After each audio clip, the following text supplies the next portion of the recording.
Hello and welcome to episode 61 of the Product Biz Podcast. My name is Monica Little and I'm your host, and I'm so excited to be chatting with you today about how to grow your wholesale business on Faire with our special guest, Kristin Fisher. So, this is an awesome episode because I'm willing to bet that you've maybe wanted to just ask a buyer, a boutique owner, a shop owner just what they're looking for when they're shopping for products to add to their stores on a platform like Faire. Wouldn't it just be so nice to get into their heads to know what they're looking for, how to stand out, how to get your products into their stores? Well, today's special guest, Kristin Fisher, shares her experience of being a corporate retail buyer for over 15 years, where she literally was doing the buying to find products, buy those products to stock into stores. And she's going to share how you can leverage all of this awesome information to grow your own wholesale business on Faire. This is going to be such a great episode, and she drops so much great information on how to stand out, what you really need to do to attract those eyeballs to you on places like Faire. A little bit about Kristin before we dive in. She is the founder of the gifting brand Bocu and a retail strategy coach for makers and independent retailers. And also, she's the host of the Product to Profit podcast. She has a profitable six-figure business and over 15 years of experience as a corporate retail buyer. So she is a retail industry expert on a mission to help female entrepreneurs get inside the mindset of a buyer to scale their small retail business with big retail strategy. This is what we're going to talk about today, and I just can't wait for you to hear from Kristin. So let's bring her on and let's get to it. Are you ready to go behind the scenes and learn what it really takes to create consistent sales each and every month with your handmade small business? Join me, Monica Little, self-taught multiple six-figure small business owner and your product business coach, as I give you the insight and inspiration on how to better run your business and increase your sales in ways that you may not have even been aware of, so that your business can truly become what you knew it could be back when you first started. Learn how to let go of perfection, overcome the fear of failure that is holding you back, and finally start taking action so that you walk away feeling like you've cracked the code on how to run a successful small business. You're listening to the Product Biz Podcast. Well, welcome, Kristin, to the Product Biz Podcast. I'm just so excited to have you here today. Thank you for having me. I'm so excited to be here.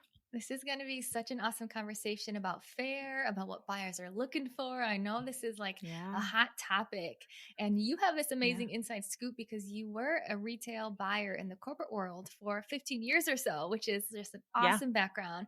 So please share a little bit all about you and what you do and your story and all the amazing things that got you to where you are today. All right. I'm going to try and do what you did when you were on my podcast and have a really nice, succinct story, because we all have these really long, beautiful lives that lead us to where we are. And so I'll try and sum it up for you in a few words. So like you said, I have been in the corporate world, or I had been in the corporate retail world for over 15 years. I started out dabbling in buying and design and product development and manufacturing. And I just wasn't really sure. I just loved the industry so much. So I dipped my toe in a couple areas, but I really found that I loved the buying side because of the strategy.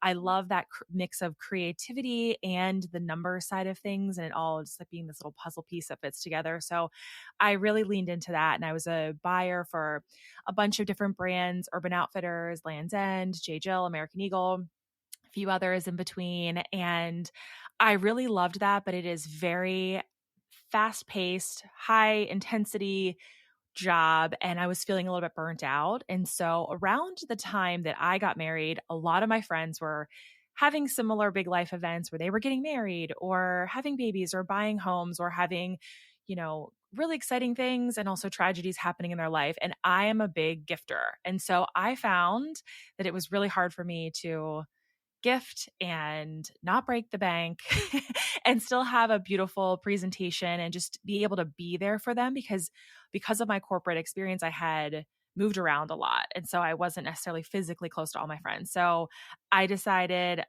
right after I got married that I was feeling burnt out in corporate, and I had just experienced this really, really high in my life. And then it was over. And I felt a little empty and realized how burnout I was with work. And so I decided to start my gifting brand, Bocu, which I now have today. Which is a gift box brand that has now expanded to not only the website, but also custom gifting for other coaches and entrepreneurs for providing for their clients. And along that path, when I was going through corporate and kind of balancing both, I think similarly to you, I realized that I hit this point where I could no longer do both. And for me, I had not left my corporate career in 2020. I was still doing both, and it was wild because my business really exploded during COVID because people were not able to physically be with one another. So on the gifting side, it was really blowing up. And I had also decided at the start of 2020, you know what? I think this is the year I'm going to really scale. I'm going to go after it and I'm going to do event gifting. So in January, when I was working on my goals, I was all about in-person event gifting. And that was my big strategy. I mapped it out for the year. And then like 8 weeks, 6 weeks later, it was like, just kidding. That's not going to work. But I quickly pivoted, which is one of my favorite things to do in business, is being open to pivoting. And I leaned into client gifting, and that has really catapulted my business. So less than a year later, I was able to leave corporate because I realized that I love it so much. And there is something there that can really sustain my family and my life and my passion. And so I now am full-time entrepreneur in Bocu. So that was in 2021. I went full-time on Bocu. And during that pivot out of corporate, I realized I had made all these relationships, all these connections with amazing brands that I carry in Bocu. And I was like, you know what? They're all asking me really similar questions about what I'm looking for, or like tips on how to find other buyers, because they knew my background and some of the brands I had been working with throughout my career. And similarly to you, I started really leaning into this idea of coaching and helping other brands get into those retail stores, or even other retailers that have their own shops, just how to optimize their own assortments and do some of those buyer strategies, those big retail strategies, and apply them to their small retail businesses. And I just am so lit up by it. So I now have 2 businesses and really just leaning into what this coaching side of the business can look like. It's so much fun. I'm so passionate about it. So I do a couple different things. That's kind of where I'm at now in Oh my my life gosh. and business. I love it. And really, I mean, we had such similar paths. Like we were both in Yeah. corporate, and then we Yep. started our own small businesses, and then we left corporate, and then we realized some of the things that we were doing and skills that we had, other people could actually Yeah. learn from. And then we started Yeah. to help and coach people. Like, how fun is that we're How on the same amazing. exact path? Yeah. We really are. And I think what's so cool is that we both took our corporate retail experience and applied it to our retail businesses. And I think a lot of people maybe unknowingly do that. Like my business was profitable from year one. And I'm really proud to say that that is because of my corporate background. I took those skill sets that I had and applied them to my business and was able to scale my business profitably because I know how to take some of the emotion out of the product. And I think we're also tied to that emotional piece, especially for makers, because that is I think it's harder, way harder for makers because you're so passionate about the product that you're bringing to life. But when you can step back and kind of take out a little bit of that emotion, you can start to find ways to put more profit in your business and put on that like leader CEO hat when you're making decisions. Yeah. Oh So my gosh, yeah. 100%. There's this really fun quote that says, well, it's not even a quote. I'm going to talk through an analogy, but a lot of people think of their business as their baby. But if you Mm, say that, it's like, all right, how much time, energy, dedication does a baby need? hmm You got something that's crying middle of the night, thinking Yeah. about it all day, every day. And Yeah. it's like, how do you step out of that and actually turn your business into a machine? Because a hmm machine can sustain itself on its own, right? A machine Yeah. is bringing in the sales versus a baby needs you to be there 24/7. So I Yeah. love what you said about, yeah, sometimes there is a lot of emotion and we think of our business as our baby, but if you shift that to how do I grow this profitably? How do I optimize these platforms? How do I make smart decisions? How do I go outside my comfort zone? Cool. Now you're Yeah. building this awesome machine that runs for you, which is like Yep. a really, really fun shift to have. Instead of it running you, which I think a lot Yeah. of people's children do. Yeah. Oh my gosh. They I run don't the have show. children. Me neither. I Me don't have neither. children because that part scares me. that exact reason right there. Yeah, One right? one day I'll come to terms to that, but we'll Yeah. see when that happens. Yeah. But I love hearing about your experience because I think it's so invaluable to have that actual buying experience where you literally were working for corporate big retailers, looking for products to stock in their store. So when we Mhm. think about the small business owner who's selling on Faire or who wants to get into more stores, your brain is what they want to know because they're like, Yeah. what are these store owners like? What are they looking for? How do I stand out? Yeah. What's, what do I need to do to drown out the rest of the noise and actually be the one that's seen? So I would love to just kind of open it up there and ask you, what are some of your main tips for small businesses to actually stand out to buyers and to be able to grow their wholesale business? Yeah. I think it's such a good question. And I think that there is no, I don't think, I know that there is no magic answer to that. I think the most important thing is that you have a really, really solid understanding of who you are as a brand. What is your brand identity? What do you stand for? And from there, where do you envision your product being sold? Because it's just like when you talk to everybody, you talk to nobody. The same thing applies whenever you're trying to grow your wholesale business. If you do not, if you can see your brand being on the shelves at Target and on the shelves at Anthropologie and on the shelves at Bed Bath and Beyond. Well, they don't even exist anymore, so let's not use them. But you get the point. You get the point. If you envision your brand being sold everywhere, you're then just going to not really attract your ideal buyer. So you want to know exactly who you are. And the same way you want to attract your D2C customer coming to shop directly from you or find you on Etsy, you have to take that same approach to the wholesale side of it so that you're really setting your brand up and positioning your brand to be found by that buyer. So I think that that's really the first kind of critical thing is having a really clear brand foundation and identity so that you know kind of who you're going after. And then once you're clear on that, you can start to say, okay, here's how I'm going to start reaching out to different buyers. And you can have different levels of businesses that you're reaching out to, and you can position your brand in a way that you can be attracting them on Faire, or you're attracting them at a trade show, or you're attracting them from a cold outreach, because different brands are showing up in different places, or retailers are showing up in different places. You know, a buyer for Target is not coming to Faire, but a small brand would probably prefer finding you that way versus just a random email you're sending them or finding you on Instagram. So I think it's just having a really targeted outreach that ties it back to your strategy of or your vision of where you see your brand being as you scale and grow. I love that answer so much because I love how you started with, like, sorry, there's no magic answer. Because Yeah. what I feel happens so often is that's what small business owners are looking for. They're like, just Just tell tell me me the what to one, like, do. exactly that one magic answer, that one magic thing. And it's like, I hate to break it to you, across all of these platforms, there is no magic answer. There's not the one shiny object or that one missing thing that you're missing. It's literally, I love what you said. How do you determine your brand identity on where you want your products to be sold and connect to that person? So how are Mhm. you elevating your business with your branding, with your photos, with your labels, with the Mhm. colors, the designs, the every single component of your product has to stand out to align with that store that you want to be in, right? Yeah. If you think about it, so you're a brand selling to as many retailers as you can bring in. It's a numbers game, right? You have to pitch to a million people to then, trickle it down. Your conversion rate gets smaller and smaller as you go down that funnel. So if you're just positioning yourself to everybody, those buyers are looking for just that one lens of their store that they're shopping for.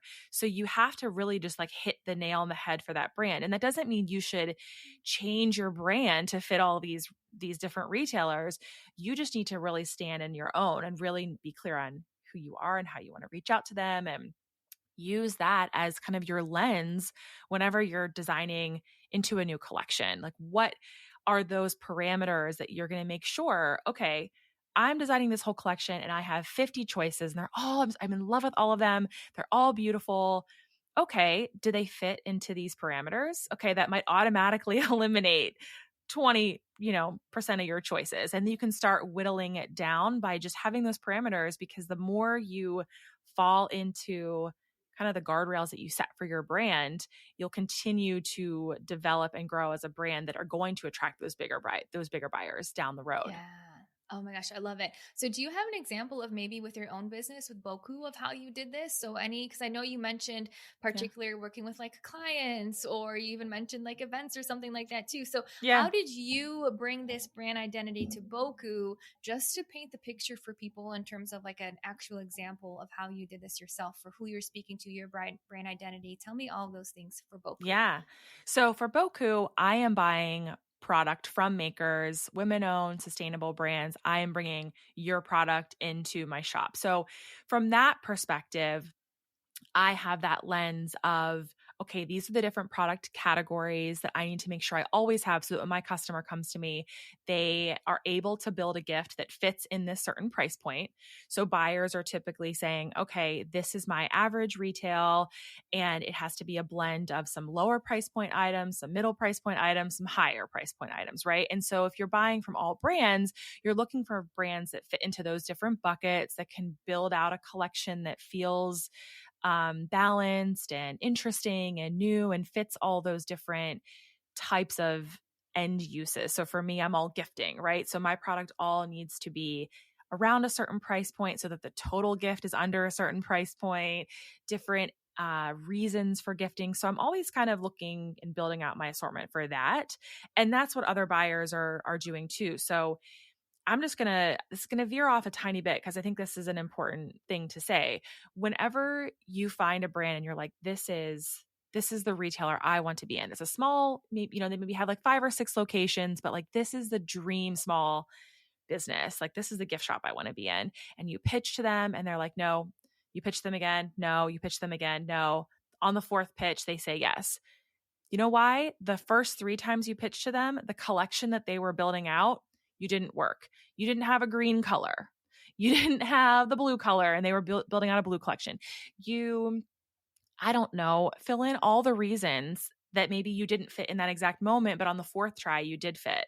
So it's, I think, really important to understand that buyers go into each season that they're buying for with a vision for that whole collection. And so Mm. that's kind of the approach I take for Boku. And then on the custom gifting side, so when I'm talking about the client gifting and things like that, where I'm doing fully custom gift boxes for coaches, business owners to gift their teams, their clients, or whatever. They put their logo on some things.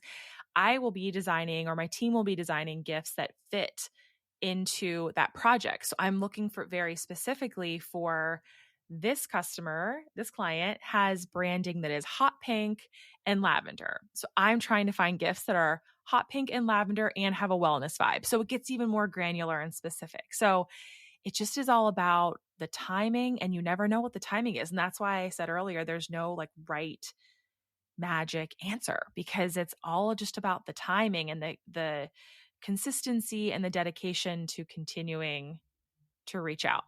Yeah. Oh my gosh, I love it. And I'm just taking some notes. So a couple of things I heard from you is like specificity, which is funny because we were talking about that with Mhm. Etsy too. So how do you get Exactly. super specific with your products in terms of Yeah. the color, the purpose, who's it for, how to use it? Yeah. Because what you just said in that example is that's how you're finding some of these items that go into your gift boxes Exactly. that you're buying Exactly. at wholesale pricing to put into it, and you're looking for specific colors, wellness items, things like that. So I love hearing that example so people can start to be like, okay, now I see when people are like searching for things, what they're actually searching for. And then I Yeah. love how you said timing of, if you do outreach, it may take a couple times to actually Hmm. become a yes. So do you have any best practices specifically on that? Because I know there's Faire, and then there's physically emailing stores. And I know you also mentioned trade shows, which is something that I don't really dabble in too much. But when we talk specifically about Faire versus outreach via like emailing or cold calling, whatever it may be, Hmm. number one, is there a preference that you recommend for people in terms of where to be? And if they are doing outreach, is it just once per quarter, keep following up? What are your recommendations there?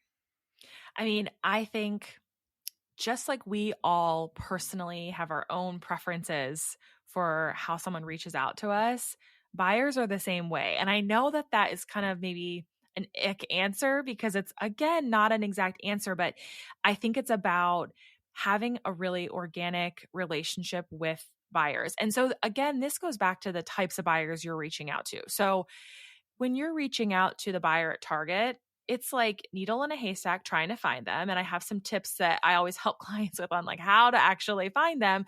But once you find them, then it's being really direct and to the point because they do not have time. Like they are Mm. supremely busy and your email needs to get to the point. But a small product business owner, a retail shop owner, an e-com shop owner, they want to really build a connection with you because it's their personal money being spent on your product.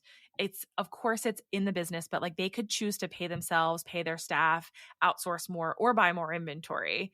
And that inventory dollar amount is small. Usually it's like they want to be really optimized with where they're spending it. So that dollar means a lot to that person, that buyer that you're reaching out to. So it's really about building a connection. So I think that it is super important to build relationships on Instagram and have them be really authentic, not just like, I followed you, I liked 3 of your reels, and then send you a cold pitch DM. Hey, do you want to buy my things? It's like, would you ever walk into a shop with a tray of your wares and say, here, buy my things? How uncomfortable is that? It's the same thing on social media. So I think it's important to build really authentic relationships. And it goes back to, okay, it's a numbers game, but the more clear you are on who you're reaching out to, all of that time that you or your intern or whoever you're outsourcing this to, which I don't really recommend outsourcing a lot of that because you want it to feel authentic, but you can get more targeted on who you want to have those relationship building strategies with. So I think you want to really get in there on Instagram, connect with them. And then if you are on Faire and you want to optimize that platform for this, send them your direct link and really move the conversation from Instagram to Faire or to your direct ordering page, however you want them to order from you. It's like bringing that relationship from fun, flirty, we're dating to like, okay, maybe we can get engaged to like, you want to make them an obsessed customer and buy from you forever. Yes. Ah, You know, I love it. That is so good. I love the part of if it's a small business, boutique, retail store, truly build Mhm. that relationship with them on Instagram and Yeah. like have that foundation. I've never thought of it in that way, but when you explain it that way, I'm like, duh, like of course that makes sense. It's Yeah. such a and it's such a great strategy because truly you are spot on with and for me co-owning a couple of retail stores and knowing that firsthand too of what it's Yeah. like to co-own a retail store, we didn't buy anything wholesale. We did everything like commission and consignment based. But Okay. 100%, it's like that is your store and everything that goes into it. You are very particular. So if you have that relationship with the store owner, then that Mhm. is just elevating that even further. Absolutely love that Yeah. tip. I think that's so good. I So, think too, like oh, it's important, sorry, just to touch, like I no, think no, it's it's okay. important too to not forget about your local shops. I think that it's really I think a lot of makers that I work with are really quick to be like, I want to scale nationally. I want my brand everywhere, splashed everywhere. But you actually might scale to that level more quickly if you have a really connected local following first. So go into your local stores and have a conversation. Maybe have your candles or your jewelry in your car if the conversation moves more quickly, but go in and spend a little bit of money in the store or have a conversation and just start to like show your face and connect with them and then go follow them on Instagram. Be like, I was in your store today. And then they might be like, oh, that person I talked to actually also has a candle company. That's really cool. I like having local candles in my shop. And that's how that can grow and blossom. And then you can move it into email and take it a little bit further. Beautiful. Such a good tip. Yeah. Now tell me too, on the Faire side, do you have any ways to optimize Faire as well or any main tips? Because I think what you said right at the beginning, your brand identity, that's going to be huge on Faire, right? Yeah. Like who are your products for? What type of products? Why are they unique? Do you have any other tips to share specifically on Faire?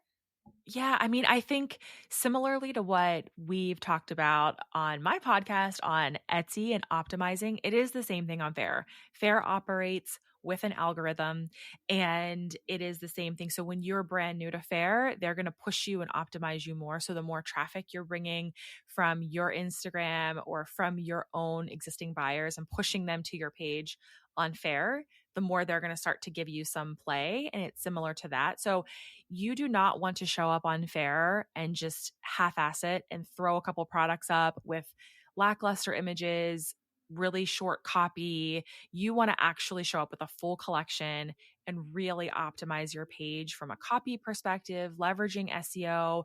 You can search on Faire just like you do on Pinterest or on Etsy to see what keywords are trending and make sure those are, if they're relevant to your brand, that you have them on your page and that you're being really descriptive and clear so that people can actually find you. Because Faire started out 5 years ago and it was really edited and had a point of view. And then it has grown and grown and grown. And there are so many brands on there.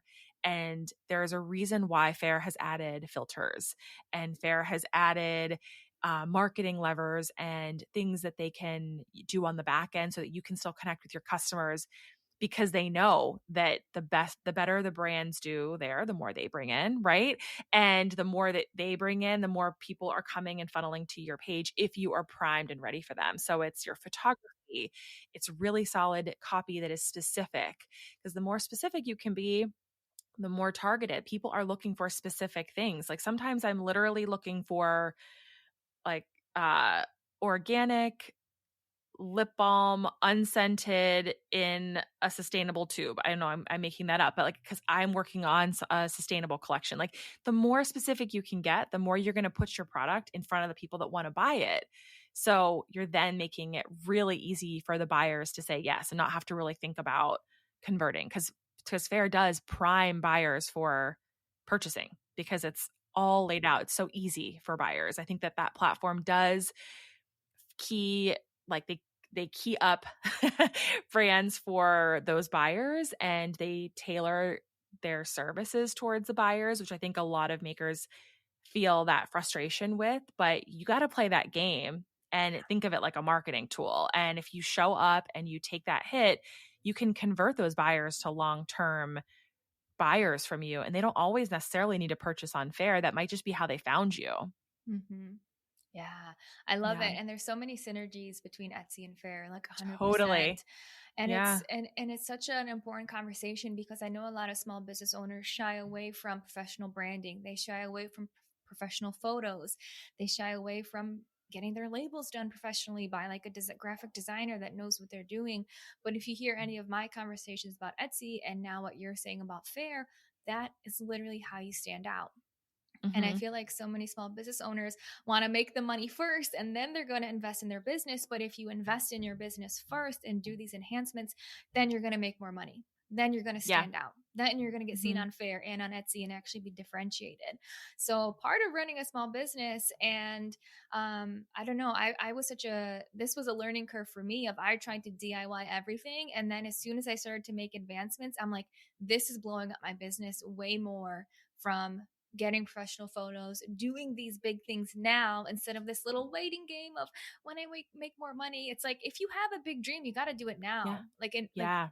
build that business that you're dreaming of now instead of waiting a year or 2 year because you're going to miss out on so many sales if you're just postponing all the things that are necessary to actually get you seen, right? I know. I know. And I think it goes back to particularly on the buyer side. If you are looking to wholesale a brand that is early on in their business and they have a handwritten label or they have a website that looks like it was kind of botched together, but their Instagram is really beautiful, that one thing on like the label or the website, like those little things are going to make them not necessarily trust you. Even if your product is fantastic and it's the best product that has ever been created, if your brand doesn't look trustworthy, the buyers aren't going to want to spend their money to bring you into their store because they want your following to then find them. They want to know that they can trust that your product's actually going to make them money because they're not buying your product just for the fun of it. They're buying it so they can actually make money for their store. So you want to think about what they're seeing. So how you're positioning your product, your website, your Instagram, like holistically from an omni-channel view, how are you showing up everywhere? Because they are going to look everywhere and Mm-hmm. see how you look. And I think just to go back to the conversation that when you were talking about, like before you start, you do have to invest some things. I think that it's really important to say there are some things you should invest in and some things you can wait on. You don't have to invest in all of it, but like you're talking about the photography, you need to have good photography. Like that is a non-negotiable.